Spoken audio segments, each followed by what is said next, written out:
மேடையிலே வீற்றிருக்கின்ற பால்சார் அவர்களே, குகன் அவர்களே, அருணா குகன் அவர்களே, குகநாதன் அவர்களே, தொகுத்து வழங்கி கொண்டிருக்கிற மோகன்ராம் அவர்களே, இங்கே வந்திருக்கிற பத்திரிகையாளர்களே, ஊடகங்களைச் சேர்ந்தவர்களே, ஒளிப்பதிவாளர்களே, வீடியோக்காரர்களே, இங்கு வந்து சிறப்பித்துக் கொண்டிருக்கிற எங்களுடைய நண்பர்களாகத்தான் உங்களை எல்லாம் எப்போதும் ஏவி நினைத்து கொண்டிருக்கிறது. ஏவி மெய்யப்பன் செட்டியாருடைய காலத்திலிருந்து இன்றைய கால வரையில், அதிலும் குறிப்பாக சரவணன் சார் அவர்கள் ஒவ்வொரு பத்திரிகையாளர்களையும் ஊடகங்களைச் சேர்ந்தவர்களையும் தன்னுடைய நண்பர்களாக கருதி கொண்டு அவர்கள் வீட்டில் எது நடந்தாலும் என்ன செய்தாலும் பத்திரிகையாளரோடு நல்ல உறவு வைத்து கொண்டு வந்து அந்த நிகழ்ச்சிகளுக்கெல்லாம் அவர்கள் வீட்டுக்கு போய் அவர்களை மனமாற வாழ்த்தி வந்தவர்களில் ஏவிஎம் சரவணன் அவர்கள் என்பதை நான் சொல்லித் தெரிய வேண்டியதில்லை. உங்கள் அத்தனை பேருக்குமே அது தெரியும். அந்த துறையில் இப்போது புதிய முயற்சி என்னென்ன செஞ்சோம், எப்படி செஞ்சோம் அப்படிங்கிறதெல்லாம் இப்போ படத்தின் மூலமாக உங்களுக்கு எல்லாத்தையும் காட்டியிருக்கோம். ஆகவே 80 வருஷமாக ஏவிஎம் செய்திருக்கிற சாதனைகளை, ஏவி மெய்யப்ப செட்டியார்கள் சாதனைகளை, அவருடைய பிள்ளைகளுடைய சாதனைகளை நீங்கள் எல்லாம் இப்போது பார்த்திருக்கிறீர்கள். ஆகவே உலகத்தரத்தில் சினிமாவை கொண்டு போனதில் ஏவிஎம் செட்டியார் அவர்களுக்கும் அவருடைய பிள்ளைகளுக்கும் நிச்சயமாக பங்கு உண்டு என்பதை இந்த படத்தின் மூலமாகவே நீங்கள் தெரிந்து கொண்டிருப்பீர்கள். அப்படிப்பட்ட அந்த ஏவிஎம் நிறுவனம் இன்றைக்கு ஏவிஎம் கன்வென்ஷன் சென்டர் என்ற பல நிகழ்ச்சிகள் நடத்தக்கூடிய இந்த அரங்கத்தை திறந்து வைத்திருக்கிறார்கள். உங்களை எல்லாம் ஏன் அழைத்திருக்கிறோம் என்றால், ஏவிஎம் ஸ்டுடியோவுக்குள்ளேயே இவ்வளவு பெரிய அழகான எல்லா வசதியும் கொண்ட இந்த அரங்கத்தை உங்களுக்கு முதலிலே காட்டி இந்த செய்தியை மக்களிடத்தில் கொண்டு போய் சேருங்கள் என்று சொல்வதற்காகத்தான் உங்களை எல்லாம் அழைத்து இந்த மண்டபத்தையும் ஏவியுடைய சாதனைகளையும் உங்களிடத்தில் சொல்லியிருக்கிறோம். ஆகவே பத்திரிகையாளர்களே, உங்களை அனைவரையும் நான் வேண்டி கேட்டுக்கொள்ள ஆசைப்படுவது, நல்ல முறையில் ஏவிஎம்முக்கு ஒரு அறிமுகத்தை தாருங்கள், இந்த மண்டபத்தை மக்களிடத்தில் கொண்டு போய் சேருங்கள், அதை செய்வீர்கள் என்ற நம்பிக்கை எங்களுக்கு இருக்கிறது. ஆனாலும் உங்களை அழைத்து அதை நேரிலே சொல்ல வேண்டும் என்பதற்காகத்தான் இந்த பத்திரிகையாளருடைய நிகழ்ச்சியை நாங்கள் இங்கே வைத்திருக்கிறோம். ஆகவே இந்த நிகழ்ச்சிக்கு வந்திருக்கிற உங்களையும், வீடியோக்காரர்களையும், ஒளிப்பதிவாளர்களையும், மக்கள் தொடர்பாளர்களையும் வருக வருக வருக என்று ஏவிஎம் குடும்பத்தின் சார்பில் உங்கள் அனைவரையும் இருகரம் கூப்பி வணக்கத்தோடு வரவேற்கிறேன். கைதிட்டு பத்தலை, கேட்கவே இல்லை. வேறு ஒன்றும் இல்லை, இந்த கைதட்டல்னாலே எங்களுக்கு ஒரு விறுவிறுப்பும் சுறுசுறுப்பும் போயிடும். ஆகவே நல்ல கைதட்டுங்க, சந்தோஷமாக இருங்க, மகிழ்ச்சியாக இருங்க. வாழ்க்கை வேறு யார் கையிலும் இல்லை, நம்ம கையிலும் இருக்குது. ஆகவே பத்திரிகையாளர்கள், ஊடகங்களை சேர்ந்தவர்களால் மக்களை மகிழ்ச்சியாக வைத்திருப்பதற்கு முயற்சி செய்கிறேன். ஏவிஎம் செட்டியார் அவர்கள் முழு நேரமும் ஸ்டுடியோவில் தான் இருப்பாங்க. எப்போ பார்த்தாலும் வேலை வேலை வேலை. ஷூட்டிங்கு போவார், எடிட்டிங்கு போவார், ஆர்டிஸ்ட்டு போவார். மொத்தம் 24 மணி நேரமும் நாங்கள் வேலை செய்கிறோம் அப்படின்னா அது நாங்கள் செய்யலை. எங்கள் ஏவி மெய்யப்ப செட்டியார் எங்களுக்கு கற்றுக் கொடுத்தது நாங்கள் பின்பற்றுகிறோம். அவர்கிட்ட போய் ஒரு நாள் கேட்டோம், இப்படி ஸ்டுடியோன்னு இருக்கீங்களே, உங்களுக்கு பொழுதுபோக்குறதுக்கு ஒன்றும் இல்லையான்னு கேட்டோம். அப்போ சொன்னார், நாம் செய்கிற தொழிலே பொழுதுபோக்குப்பா, இதுக்கு மேலே ஏன் வெளியே போகணும், எனக்கு சினிமா எடுப்பதே என்டர்டெயின்மெண்ட் சொன்னவர் ஏவி மெய்யப்ப செட்டியார். அதனால தான் அவர் இவ்வளவு சாதனைகளை செய்ய முடியும். ஆகவே அதை நினைவில் வைத்துக்கொண்டு அந்த ஏவிஎம் என்ற ஸ்தாபனத்தில் இருக்கிற நாங்கள் ஊழியர்கள், நிர்வாகிகள், பெரியவர்கள், இங்கே நான் பேட்டியிலேயே சொல்லியிருக்கேன், இங்கே பத்திரிகையாளர் பல பேரும் எனக்கு தெரிஞ்சவங்க தான். அப்போதெல்லாம் இந்த இன்ஸ்டியூட்லாம் கிடையாது.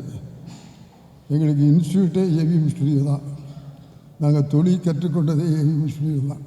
ஆகவே நான் இது ஏவிஎம் ஸ்டுடியோன்னு சொல்ல மாட்டேன், இது ஏவிஎம் பல்கலைக்கழகம். அதனுடைய வேந்தர் ஏவி மெய்யப்ப செட்டியார், துணைவேந்தர் முருகன், குமரன், பாலு, நம்முடைய சரவணன் சார். இங்கே வந்த இயக்குநர்கள் எல்லாம் பேராசிரியர்கள். அந்த மாதிரி பல்கலைக்கழகத்தில் படித்ததுனால தான் இந்த முத்துராமன் 60 வருஷமாக 55 படங்களை இயக்கி விட்டு உங்கள் முன்னாலே நிற்கிறேன் என்பதை மகிழ்ச்சியோடும் பெருமையோடும் சொல்லி ஆசைப்படுகிறேன். ஆகவே அப்படிப்பட்ட சாதனைகள் படைத்திருக்கிற இந்த ஏவிஎம் இன்றைக்கு ஏவிஎம் கன்வென்ஷன் சென்டர் இந்த அமைப்பை, இந்த அரங்கத்தை துவக்கியிருக்கிறார்கள். இதற்கு நல்ல அறிமுகம் கொடுத்து மக்களிடத்தில் இது போய் சேருவதற்கு நீங்கள் ஆன முயற்சிகளை செய்ய வேண்டும் என்று ஏவிஎம் செட்டியார் அவர்கள் சார்பில், ஏவிஎம் குடும்பத்தார் சார்பில் மனம் முழுகி உங்கள் எல்லோரையும் கேட்டுக்கொள்கிறோம்.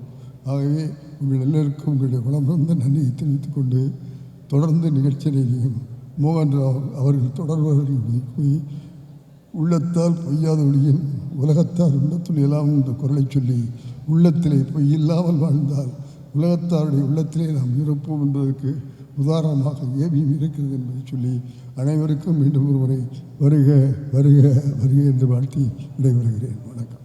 அனைவருக்கும் வணக்கம். இது எதுக்காக கன்வென்ஷன் சென்டர் அப்படின்னு உங்களுக்கு மைண்டில் கேள்வி வரலாம். கொஞ்சம் வருஷமாகவே ஸ்டுடியோக்குள்ளார ஷூட்டிங் நடக்கிறது கம்மியாகிட்டே போயிட்டே இருந்தது. ப்ளஸ் இப்போ பெரிய பெரிய ஷூட்டிங் ஃப்ளோர்ஸ் அவுட்ஸ்கர்ட்ஸ் ஆஃப் சென்னையில் வந்துருச்சு. எங்கள் தாத்தா ஃபார்ம் பண்ண ஸ்டுடியோவை நடத்தணும்னு ஆசை. But at the same time நடத்துறதுல டிஃபிகல்ட்டி. ஏன்னா எலக்ட்ரிசிட்டி பில் கூட கட்டாமல் போயிடுச்சு.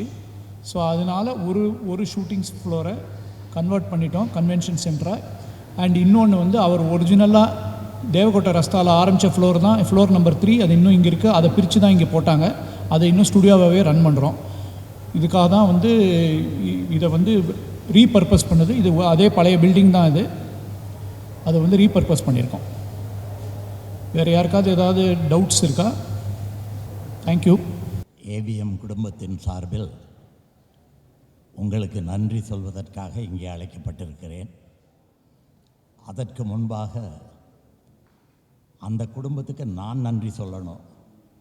எதுக்காகனா, இதில் எல்லாத்தையும் பார்த்துக்கிட்டே இருந்தேன்.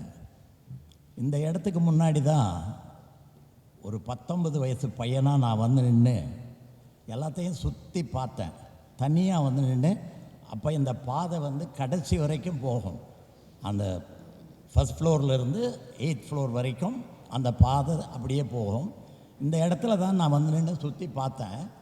பார்த்துட்டு ஒரு ஆளால் இதை சாதிக்க முடியுமான்னு நினச்சி பார்த்தேன்.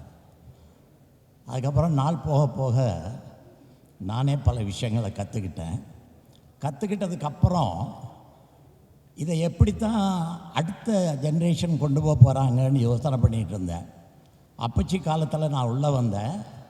ஆனால் அதுக்கப்புறம் இந்த 4 பேரும் ரொம்ப அருமையாக அடுத்த ஸ்டெப்பை கட்டினாங்க. சரி, இது ஓகே. இப்போ சினிமாவுக்கு கொஞ்சம் சரியான நேரம் இல்லை. இப்போ என்ன செய்வாங்கன்னு யோசனை பண்ணேன். அடுத்த ஜென்ரேஷன் இப்படி ஒரு அழகான கல்யாண மண்டபத்தை கட்டி, ஒரு கன்வென்ஷன் சென்டரை கட்டி, அதுக்கு ஒரு டைனிங் ஹால் போட்டு, ஒரு அழகாக இவ்வளவு சிறப்பாக இது இருக்குன்னு உண்மையாகவே நான் பார்க்குற வரைக்கும் நினைக்கல. ஸோ இந்த மாதிரி ஒரு விஷயத்தை நீங்கள் தான் மக்கள்கிட்ட எடுத்து சொல்லணும். ஏன்னா வெளியே போனால் தான் இப்படி ஒன்று உள்ளே இருக்குங்கிறது தெரிய வரும். அதுதான் நான் இங்கே எடுத்து சொல்ல வேண்டிய முக்கியமான விஷயம்.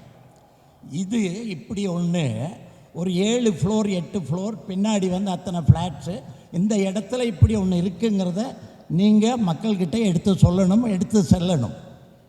அடுத்ததாக அந்த 3வது ஜென்ரேஷன் எடுத்த முடிவு சரிதானா அப்படின்னு யோசனை பண்ணி பார்க்கும்போது நிச்சயமாக அது சரிதானே எனக்கு படுது. ஏன்னா வெளியே எல்லா இடத்துலையும் பாருங்கள், அந்த ஸ்டூடியோஸுங்கிறது இப்போ கொஞ்சம் குறைஞ்சு ரியல் ஹவுசஸ் அண்ட் ரியல் அதுக்கான லொக்கேஷன்ஸ் தே ஆர் பில்டிங். இப்போ இன்றைக்கி பெரிய பெரிய படங்கள் பார்த்திங்கன்னா ஒவ்வொரு இடத்துலையும் அதுக்காக, அந்த படத்துக்காக, அது ஆங்கில படங்களில் தான் முதல்ல இருந்துச்சு. அது மாதிரி இப்போ எங்கத்த படங்களுக்கு அந்தந்த locations they are building it up. ஆனால் இப்படிப்பட்ட ஒரு விஷயத்தை சிறப்பாக செய்திருக்காங்க. இன்னும் என்னென்ன புதுசு வருங்கிறது அடுத்த ஜென்ரேஷன் அவங்கக்கிட்ட நான் கேட்கணும். அதனால் இன்னும் புதுசாக நிறைய வரும். ஏவிஎம்மை பற்றி நினைக்கும்போது ஒன்று மட்டும் நிச்சயமாக சொல்லணும், கடுமையான உழைப்பு. அது அப்பச்சி காலத்தில் இருந்து நான் 68 இங்கே வந்தேன். இன்றைக்கி இங்கே நின்று நான் பேச முடியுதுன்னா நான் ஓடிக்கிட்டு இருக்கேன். அந்த ஓடிக்கிட்டு இருக்கிறதுக்கான காரணம் எம்ஜிஆரின் அறிமுகப்படுத்தினது மட்டுமல்ல, இங்கே வந்ததுக்கப்புறம் தான் சினிமாவில் இத்தனை விஷயங்கள் இருக்குது அப்படிங்கிறத கற்றுக்கிட்டதும், எனக்கு ஒரு 4 நல்ல சகோதரர்கள் கிடைத்ததும், ஒரு நல்ல நண்பன் கிடைத்ததும் இந்த இடத்துல தான். அந்த நண்பன் வந்து எஸ்பி முத்துராமன், உங்களுக்கு தெரியும். ஆகவே இந்த ஸ்தாபனத்தை பற்றி, இந்த இங்கே கட்டப்பட்டிருக்கிற கன்வென்ஷனல் சென்டரை பற்றி தயவு செய்து எவ்வளவு அதிகமாக மக்கள்கிட்ட எடுத்து சொல்ல முடியுமோ அதை செய்யுங்க. அதுக்காகத்தான் நீங்கள் வந்திருக்கீங்க. அதுக்காக நான் உங்களுக்கு நன்றி சொல்லி விடைபெறுவதற்கு முன்னால் தயவு செய்து சிரமப்பட்டு அவங்க உங்களை வரவேற்கணும், உங்களை சந்தோஷப்படுத்தி அனுப்பணுங்கிறதுக்காக டின்னர் ரெடி பண்ணியிருக்காங்க. தயவுசெய்து எல்லோரும் சாப்பிட்டுட்டு போகணும்னு கேட்டுக்கிட்டு நான் உங்கள்கிட்ட விடைபெறுறேன். நன்றி, வணக்கம்.